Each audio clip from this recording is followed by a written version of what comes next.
नमस्कार, जय श्री कृष्ण। संस्कृत साहित्य की स्नेही छात्राओं का मैं कुमार संतोष आज की इस वीडियो में हार्दिक स्वागत, वंदन और बारंबार अभिनंदन करता हूँ। स्नेही छात्राओं, आज की इस क्लास में हम आपसे परिचर्चा करेंगे एक नूतन विषय के साथ। हाजिर हैं हम लघु सिद्धांत कौमुदी के प्रकरण को आगे बढ़ाते हुए, और उस नूतन या नवीन प्रकरण का नाम होता है शिव सूत्र या शिव जाल, जिनका अपर नाम माहेश्वर सूत्र भी है। इसलिए छात्राओं, जैसा कि आपको पूर्व की वीडियो में हम अवगत करा चुके हैं कि अष्टाध्यायी के प्रणेता जो महर्षि पाणिनि हैं, उन्होंने अपने ग्रंथ का शुभ आरंभ या श्री गणेश कहें, वो किससे किया? माहेश्वर सूत्रों से किया। ठीक उसी परंपरा का निर्वहन जो लघु सिद्धांत कौमुदी के प्रणेता, प्रवर्तक या रचयिता माने जाते हैं, कौन? आचार्य वर्णाचार्य। उन्होंने भी अपनी रचना लघु सिद्धांत कौमुदी और मध्य सिद्धांत कौमुदी दोनों का शुभारंभ, दोनों का श्री गणेश किससे किया है? माहेश्वर सूत्रों से ही किया है। तो आज की इस वीडियो में हम उन्हीं माहेश्वर सूत्रों के बारे में परिचर्चा करने वाले हैं। बहुत ही इंटरेस्टिंग है, यानी कि इन 14 माहेश्वर सूत्रों को आधार बना करके संस्कृत का व्याकरण रचा गया। कितना धन्य है वो, कितनी प्रकट प्रतिभा होगी इस मुनि के अंदर, जिसने महज 14 वर्णों का 14 सूत्रों का आश्रय लेकर एक बहुत विशाल व्याकरण ग्रंथ का सृजन किया। यानी जो महर्षि पाणिनि की अष्टाध्यायी है, उसमें लगभग 3978 सूत्रों का प्रयोग हुआ है, और उन सूत्रों में 14 आपके माहेश्वर सूत्र भी हैं। ऐसा मान्यता है माहेश्वर सूत्रों के संदर्भ में, ऐसी धारणा है कि भगवान शिव ने तांडव नृत्य के समय जो नटराज की मुद्रा में नृत्य किया था, तो नृत्य करते समय जो अपना वाद्य यंत्र डमरू बजाया, उस वाद्य यंत्र ढक्कन या डमरू से ही ये माहेश्वर सूत्र पाणिनि के लिए प्राप्त हुए। और उन्हीं माहेश्वर सूत्रों की हम परिचर्चा इसकी वीडियो में करने वाले हैं। तो सबसे पहले तो उनका उच्चारण आपको आना चाहिए। माहेश्वर सूत्रों की संख्या कितनी होती है? यदा कदा ये भी प्रश्न विश्वविद्यालय की परीक्षाओं में महती बार पूछा गया है। तो माहेश्वर सूत्र या शिव जाल या अक्षर सामान्यों की संख्या होती है चतुर्दश अर्थात 14। वो सूत्र कौन कौन से, उनको आपको याद भी करना है, क्रम से भी याद करना है, और उच्चारण पर विशेष बल देना है। क्योंकि साहित्य अगर आप पढ़ रहे हैं तो उसमें लय, ताल, सुर, गति, क्रमबद्धता ये होना परम आवश्यक है। तभी जाकर के आप क्या कर सकते हैं, साहित्य के बारे में जान सकते हैं, वो वास्तविकता से अवगत हो सकते हैं। तो चलिए प्रारंभ करते हैं। प्रथम सूत्र है आपका ए ई उ रे रे क ए उंगा आई अं च हा ये वे रे ट ल न ग म ग रे न म झ र ये घ ढ ध स ज ब ग ढ ध स ख फ छ ठ ठ च ट त व क प ये स र ह ल। ये आपके चतुर्दश क्या है? माहेश्वर सूत्र हैं। इनका अपर नाम क्या है? हमने आपको पूर्व में भी बता चुके हैं। इनको शिव जाल भी बोलते हैं। माहेश्वर सूत्र इसलिए बोलते हैं कि भगवान शिव यानी माहेश्वर यानी कि महान जो ईश्वर है, यानी देवों के देव महादेव भगवान शिव के वाद्य यंत्र ढक्कन या डमरू से निकले हुए, इसलिए इनको क्या बोलते हैं? शिव जाल भी बोलते हैं, शिव सूत्र भी बोलते हैं। अब प्रश्न इसलिए छात्राओं के मन मस्तिष्क में ये कौन रहा होगा, ये सूत्र क्या बीमारी? सूत्र आखिर कहते किसे? कितने प्रकार के सूत्र होते हैं? तो ये भी जानना आपको परम आवश्यक है कि अल्प अक्षर वाला, संदेह से रहित, सारवान, सर्वतोभावेन जो प्रभावी रचना होती है, उसी को साहित्य जगत में, जगत या व्याकरण जगत में सूत्र के नाम से जाना जाता है। कि अल्प अक्षर वाला हो, संदेह से रहित हो, सारवान हो, सर्वतोभावेन प्रभावी हो, इस प्रकार की दोष रहित जो रचना होती है, उसे हम किस नाम से जानते हैं? सूत्र के नाम से जानते हैं। हो गया। अब प्रश्न ये उठ रहा है कि सूत्र आखिर कितने प्रकार के होते हैं, तो सूत्रों की संख्या के संदर्भ में ये कहा गया है, ये सूत्र प्रचलित है साहित्य जगत में। संज्ञाचे परिभाषाचे विधिर नियम एव चे अतिदेशो अधिकारश्चे षड्विध सूत्र लक्षणम्। संज्ञाचे परिभाषाचे विधिर नियम एव चे अतिदेशो अधिकारश्चे षड्विध सूत्र लक्षणम्। यानी सूत्र 6 प्रकार के होते हैं। कौन कौन से?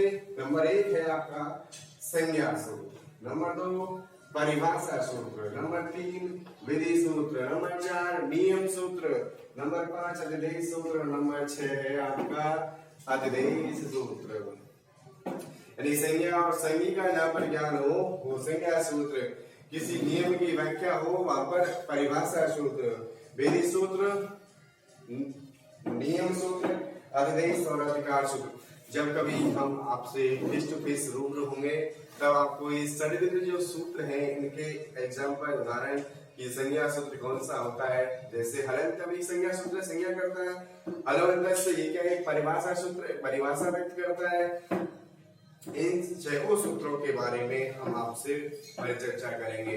लेकिन आज का टॉपिक है हमारा माहेश्वर सूत्र, और जब आप इनको पढ़ लेते हैं यानी कि इनका उच्चारण आप कर लेते हैं तो प्रश्न ये उठता है एक नवीन विषय यानी प्रत्याहार के संदर्भ में भी। यानी 14 माहेश्वर सूत्रों से प्रत्याहारों का निर्माण किया जाता है। किसका निर्माण किया जाता है? प्रत्याहारों का। वो प्रत्याहारों की संख्या 42 और 44 होती है। यानी कि लघु सिद्धांत कौमुदी के अनुसार प्रत्याहार 42 माने गए, सिद्धांत कौमुदी के अनुसार 44 मानते हैं। लेकिन प्राचीन भारतीय जो वैयाकरण हुए वो प्रत्याहारों की संख्या 41 भी मानते हैं। तो ये भी प्रश्न यानी 42 प्रत्याहार बनाए जाते हैं इन 14 माहेश्वर सूत्रों का आश्रय लेकर। अब प्रश्न ये भी उठ रहा होगा, इसलिए चाहता हूं आपके मन मस्तिष्क में क्या प्रत्याहार कहते किसे हैं। तो प्रत्याहार यानी माहेश्वर सूत्र को संक्षिप्त में लिखने की जो विधि है उसी का नाम प्रत्याहार है। जैसे कि आपका पहला सूत्र है